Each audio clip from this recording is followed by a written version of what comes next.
अस्सलाम वालेकुम। तो आजकल मेरी सुबह की शुरुआत होती है शेक से, जिसमें मैं आधा कप दूध और आधा कप पानी मिलाकर उसमें मैं डालती हूँ हर्बल लाइफ के प्रोडक्ट्स। तो मैंने क्या किया है, हर्बल लाइफ्स के प्रोडक्ट्स यूज़ करने स्टार्ट किए हैं और उससे मुझे बहुत ज़्यादा फ़ायदा हुआ है। मुझे वेट लॉस में बहुत फ़ायदा हुआ है। सबसे बड़ी बात, मेरे पीरियड्स नॉर्मल नहीं थे तो वो नॉर्मल हो गए हैं। तो ऐसे मैंने ग्लास भर के शेक पिया। दैन उसके बाद मैंने घर की सफाई करी। ठीक है ना। घर की सफाई करना मेरे लिए इसलिए ज़रूरी था क्योंकि मेरी जो दोनों मेड्स हैं वो गायब हो गई हैं एकदम से। ना ही मेरी जो सफाई वाली मेड है वो आ रही है और ना ही मेरे खाना बनाने वाली मेड आ रही है। तो दैट मीन्स अभी मुझे ही सारा काम करना पड़ रहा है और अभी हॉलीडेज़ भी चल रहे हैं, तो इसलिए बहुत ज़्यादा इतना मुझ पर इतना असर नहीं है। अगर हॉलीडेज़ ना होते बच्चों के तो शायद मुझ पे बहुत ज़्यादा असर होता, क्योंकि मुझे बच्चों को टाइमली लेने भी जाना होता है और हर काम टाइम से करना होता है। यहाँ पर भी मैं सब काम टाइम से करती हूँ क्योंकि मेरा एक रूटीन मैंने अब बनाया। मुझे 3-4 दिन लगे रूटीन सेट करने में, बट 3-4 दिन में मैंने पूरा अपना रूटीन सेट कर लिया है। तो ये फ़र्स्ट डे है बच्चों की छुट्टियों का, जब मैंने पोछा लगाया और ये सब काम किया। क्योंकि आज घर में गेस्ट आने वाले थे तो मैंने सोचा क्यों ना आज कोफ्ते बनाए जाएँ। तो उसके लिए मैंने सबसे पहले ये प्याज ली थी। तो आप देख सकते हैं 4 प्याज हैं। इनको मैंने क्या किया, सबसे पहले बिल्कुल बारीक पीस लिया। अच्छा, इसके साथ मैंने लहसुन डाला था और अदरक डाला था। देन यहाँ पर मैंने कढ़ाई चढ़ाई। कढ़ाई में मैंने सबसे पहले तेल डाला और तेल डालने के बाद मैंने इसमें थोड़ी सी प्याज डाली। अब थोड़ी सी प्याज मतलब आधी प्याज नहीं थी, आधी से भी कम प्याज थी जो मैंने ली थी इसमें डालने के लिए। जब ये प्याज थोड़ी सी लाइट ब्राउन हो गई उसके बाद मैंने इसमें मसाला डाल दिया जो मैंने प्याज का पीसा था, प्याज लहसुन अदरक का। वो मसाला डालने के बाद फिर मैंने इसमें डालना स्टार्ट किया इसके मसाले, जो कि मुझे कोफ्ते के शोरवे में डालने थे। दैट मीन्स नमक, हल्दी तो मैं इसमें नहीं डालती हूँ। नमक और मिर्च डाला था और धनिया डाला था। ठीक है। कभी भी मैं हल्दी नहीं डालती हूँ करी में। उसका रीज़न यही होता है, इसका कलर कम्प्लीटली चेंज हो जाता है और इसमें मज़ा भी नहीं आता है। ठीक है ना। तो अगर आपको बहुत परफेक्ट आपको कोफ्ते बनाने हैं तो उसके लिए अगर आप ये टिप्स फॉलो करेंगे तो आपका बहुत अच्छा रहेगा। देन यहाँ पर आप देख सकते हैं प्याज, अदरक, लहसुन और 1 टेबल स्पून मैंने चने लिए हैं। इसको मैंने बिल्कुल बारीक पीस लिया है और आप ये देख सकते हैं कि मैं सिलबट्टे पे पीस रही हूँ। ठीक है। और 1 चम्मच मैंने खसखस भिगोई थी, वो भी ली थी, लेकिन वो मैंने बिल्कुल अलग पीसी थी। खसखस को मैंने पीसा था गरम मसाले के साथ। ठीक है। गरम मसाले में मैंने खड़ा गरम मसाला लिया था जिसमें मैंने 6 से 7 शिमला मिर्च ली थी, 2 लौंग ली थी और थोड़ा सा ज़ीरा और 1 दालचीनी का पीस।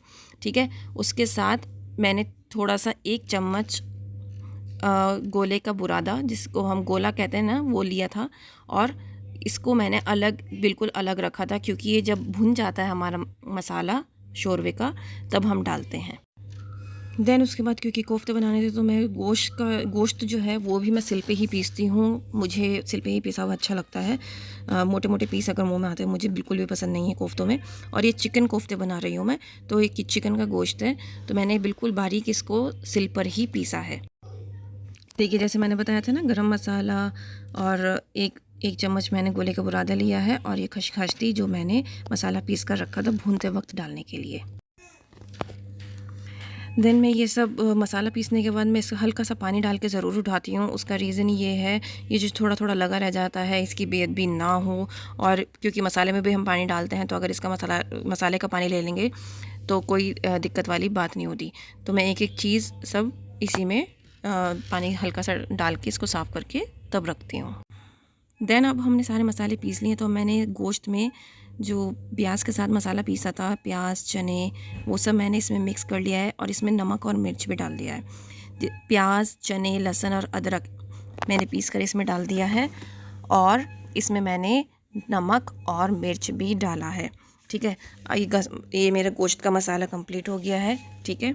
इसके साथ मैंने क्या किया है, मैंने प्याज, अदरक, हरा धनिया और हरी मिर्च बिल्कुल बारीक बारीक एक प्लेट में काट के दे दिया है। ठीक है, रख दिया है और ये अब मेरे कोफ्तों में फ़िल होगा। अब यहाँ पर मैंने अपनी मदर इन लॉ को कोफ्ते बनाने के लिए दिया था तो वो यहाँ पर कोफ्ते बना रही हैं, आप देख सकते हैं। अच्छा, हम ना फिलिंग अंदर करके खाते हैं, उससे बहुत ही यमी टेस्ट आता है। एक बार ऐसे बना के देखिएगा। बहुत सारे लोग होते हैं कि गोश्त में सारा मसाला मिक्स करके और कोफ्ते बना लेते हैं, बट मुझे वो बिल्कुल भी पसंद नहीं आता। एक बार आप ये वाला तरीका अपना के देखिएगा, बहुत ही यम लगते हैं। यहाँ पर मेरा मसाला भूनकर तैयार हो गया था और अब यहाँ पर बारी थी कि मैं इसमें जो मैंने पीस कर भूनते वक्त डालने के लिए मैंने आपको कहा था ना, खसखस, गरम मसाला और जो गोले का बुरादा है उसका जो पेस्ट मैंने बनाया था वो डालना था यहाँ पर। तो अब मुझे वो सब करना था। तो ये रहा मेरा पेस्ट, इसको मैंने बहुत अच्छे से मिक्स कर लिया है और अब मैं इसको अपने मसाले के अंदर मिक्स कर दूंगी और इसको अच्छे से चलाऊंगी। और जितना मतलब ये बहुत ज़्यादा, क्योंकि मैंने भून बहुत अच्छे से लिया है, ठीक है ना। जब इसको अच्छे से थोड़ा सा और भूना है, ये मसाला डालने के बाद जब थोड़ा सा और भुन जाएगा, इसमें थोड़ा सा पानी डाल के, ठीक है, थोड़ा सा बिल्कुल, ठीक है। और फिर उसके बाद हल्की आंच पे रख के मैं इसमें कोफ्ते डालना स्टार्ट करूँगी। हमें बिल्कुल गाढ़े मसाले में कोफ्ते नहीं डालने हैं, क्योंकि अगर ज़्यादा गाढ़े मसाले में कोफ्ते डालेंगे तो कोफ्ते ढंग से पक नहीं पाएंगे। और दूसरी बात ये कि मसाला हमारा नीचे लग जाएगा। तो इस बात का हमें ध्यान रखना है कि इतने ज़्यादा गाढ़े मसाले में हमें कोफ्ते नहीं डालना है। इसकी कंसिस्टेंसी हमें थोड़ी सी पतली रखनी है, ठीक है ना। तो अब हम क्या करेंगे, अब हम यहाँ पर अपने कोफ्ते डालना स्टार्ट करेंगे। कोफ्ते हमारे रेडी हो चुके हैं। तो अब यहाँ पर हमने कोफ्ते बना कर डालना स्टार्ट कर दिया है, ठीक है। तो ये सारे फिलिंग हुए कोफ्ते हैं, जिसमें हमने अंदर क्या फ़िल किया है, प्याज, हरा धनिया, हरी मिर्च और अदरक, ठीक है। ये बहुत ही यम लगते हैं, ठीक है। एक बार आप ज़रूर ट्राई करिएगा। तो यहाँ पर मेरे कोफ्ते बनके तैयार हो गए थे। मुझे, क्योंकि इसमें मेरे आधे किलो गोश्त में मेरे 17 या 18 कोफ्ते बने थे, तो मैंने आधे इसमें छोड़ दिए थे और आधे मैंने अलग से एक टिफ़िन में निकाल दिए थे। और जितनी पतला मुझे शोरवा रखना था उतना मैंने पतला शोरवा रखा था। ये देख सकते हैं कि मैंने कोफ्ते अलग निकालिए। ये मैं किसी दिन भी मुझे ज़रूरत होगी उस दिन मैं करी तैयार करूँगी और उसके बाद इसको निकाल लूँगी।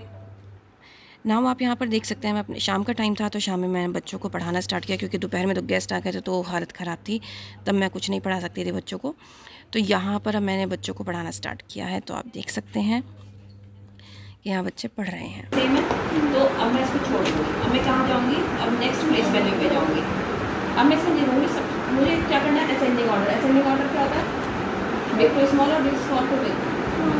तो असेंडिंग ऑर्डर होता है स्मॉल टू बिग। तो इसमें सबसे स्मॉल नंबर कौन सा है, 5010। कौन सा है, नहीं, आप जोर मुँह से बोलो ना, कौन सा है, 5010 कौन सा है, 0 है। लेकिन अब 0 दो जगह है, एक तो यहाँ पर है और एक यहाँ पर है ना।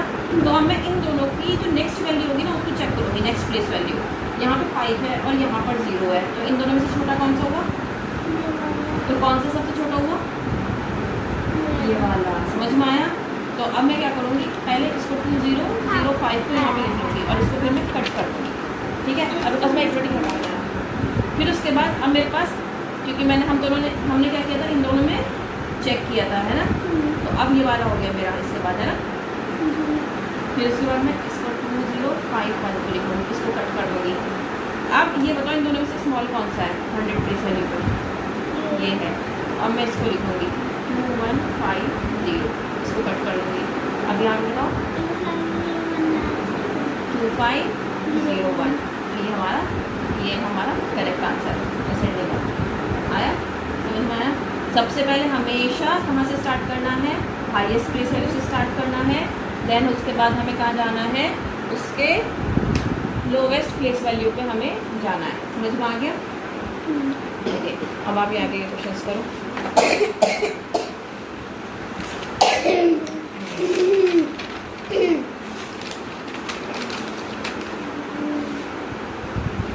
1 2 3।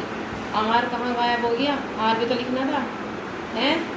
5, एफ इतनी दूर क्यों है, यहाँ पे इतना गैप क्यों है, किस लिए है गैप, यहाँ पे भी गैप है, क्यों है। 7 होता है, 7 नहीं होता है, ये रॉन्ग है आपका। 8 में पीछे हो जाओ पहले मेरे से, 8 में पीछे हो जाओ मेरे से। ई, यहाँ पे ई आना था, ई आना था यहाँ पर, आप पीछे हो जाओ पहले आप। नहीं, ई आपने हवा में तैरा रखा है, ई को हमेशा ऐसे बनाओ, ई, और यहीं से आपको इसको मिला के लिखना है। आपका जी ऐसे क्यों बनना है, नुन्नू सा, जी को ऐसे बड़ा सा सर्किल बना के ऐसे। मेरा बाहर निकलेगा ना, नहीं निकलेगा, देखो देखो मेरा निकला बाहर, नहीं निकला ना। देखो मेरा कितना अच्छा लग रहा है, नहीं निकला, नहीं निकला, नहीं निकला, नहीं निकला, ठीक है। एन आप हमेशा ये वाला वर्ड अलग क्यों लिखती हो बेटा? ये अलग नहीं लिखना है, इसको मिला के लिखना है। देखो आप अगर इसको ऐसे लिख रही हो ना एन, फिर यहीं से मिलाओ एन ई 9, ठीक है? हाँ ऐसे लिखो। फिर उसके बाद आपको TEN 10 लिखना है, तो टी को ऐसे लिखो और यहीं से आप स्टार्ट करो ई, और ये एन हो गया 10। आपने बहुत ज़्यादा गैप दे दिया। आपका ई हमेशा ऐसा होना चाहिए, उसमें एक छोटा सा सर्किल ऐसे दिखना होना चाहिए, दिखता होना चाहिए। समझ में आ रही है? You can do much better than this. Inaya practice करने से ही आएगा बेटा, बगैर प्रैक्टिस करे कुछ नहीं होता है। यहाँ पे आप मुझे फिर से लिख के दिखाओ, लेकिन इस बार it should be neat and clean, and जो आपकी मिस्टेक्स हुई हैं आपको उस पर वर्क करना है, ठीक है? अम्मा लेकिन मिस्टेक तो मैं भूलूंगी ना। क्यों बोलोगी? नहीं भूलते, आप मेरी बहुत अच्छी बेटी है, ठीक है? फर्स्ट वर्ड कैपिटल होना है, उसके बाद आपको क्या करना है? मिला के लिखना है। मिला के लिखना है। इसी वर्ड से आपको क्या करना है? मिला कर लिखना है। चलो अम्मा लेकिन उससे तो ढकेगा। है? ढकेगा। नहीं ढकेगा। करो। हाँ जी मैडम, अब आपका अम्मा सुनिए तो 2 किस by how much was the पहले वो वाली से। By how much was the जो टी एच का जो वो होता है ना, उस वो जो टी की लाइन होती है उसमें मिला के लिख सकता है। हाँ उसमें मिला के। देखो एक तो आपने जब यहाँ पर लिखा, क्वेश्चन कह रहा है ऑल टुगेदर। ऑल टुगेदर का मतलब क्या होता है? एक साथ मिलाकर प्लस या माइनस? प्लस होता है ना, तो यहाँ पर आपको प्लस का साइन लगाना है। नहीं मैम मैम कुछ करे ना करे तुम्हें करना है। मैंने क्या कहा? मैम इसलिए लगवाते क्योंकि उन्हें ध्यान नहीं रहता। अगर मैं करने लगूंगी ना तो मुझे भी ध्यान नहीं रहता है, बिकॉज हम लोग बड़े हैं। एज अ टीचर्स हम लोगों को थोड़ा सा हो जाता है क्योंकि हमें आता है, बट हाँ समझ में आ रही है मेरी बात। लेकिन जब हम एक स्टूडेंट की तरह का पढ़ते हैं, ठीक है, तब हमें एक एक चीज़ का ध्यान रखना होता है। समझ रही है मेरी बात आप?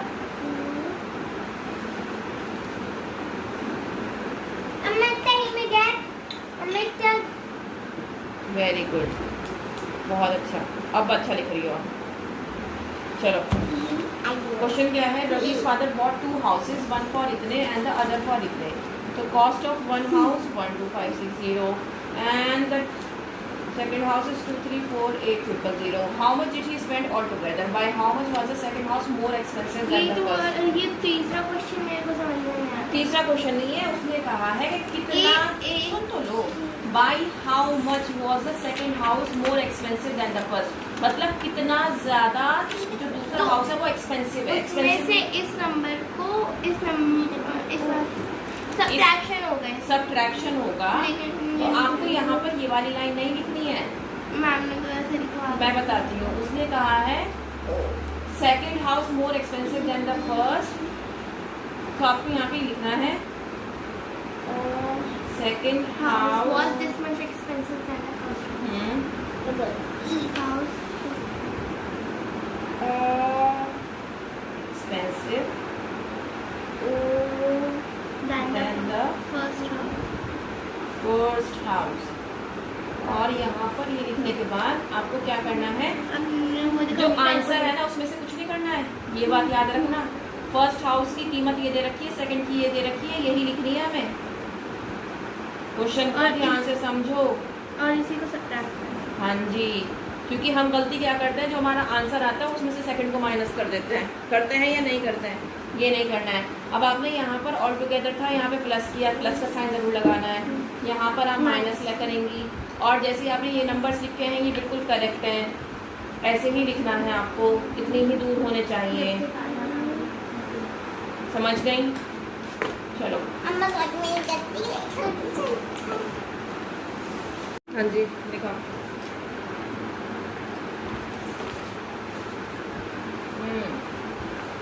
One two three four five 6 था ये।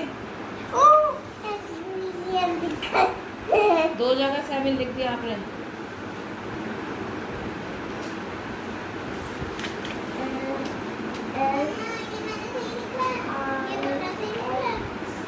Let me check. 0124 1012 2101 401। हाँ तो आप इसको इरेज क्यों कर रही हो? उसको इरेज करने की जरूरत नहीं है। मम्मा इसका लगाना। आप जो लिख रही हो उसको इरेज करने की जरूरत नहीं है असमा, उसको इरेज करने की जरूरत नहीं है। प्लेस वैल्यू को भी किसी चीज को, समझ में आया? चलो मम्मा कोई गंदा दिख नहीं, कुछ भी गंदा नहीं दिखेगा। मम्मा मेरे को बेटर जाना। हो जाएगा। अब आपको 11 की स्पेलिंग याद करनी है। मैं कैपिटल में लिख के दे रही हूँ ताकि आप याद करें, ठीक है? ELE की छोड़ा थोड़ा सा, EN VEN 11, ठीक है? TWELV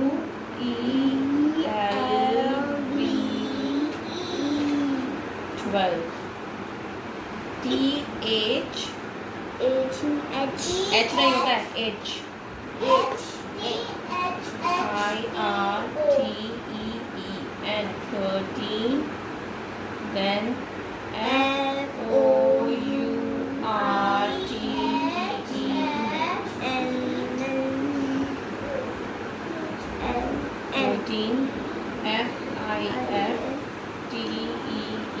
15। चलो पहले आप यहाँ तक याद करो स्पेलिंग। वीडियो पसंद आया तो please like share and subscribe.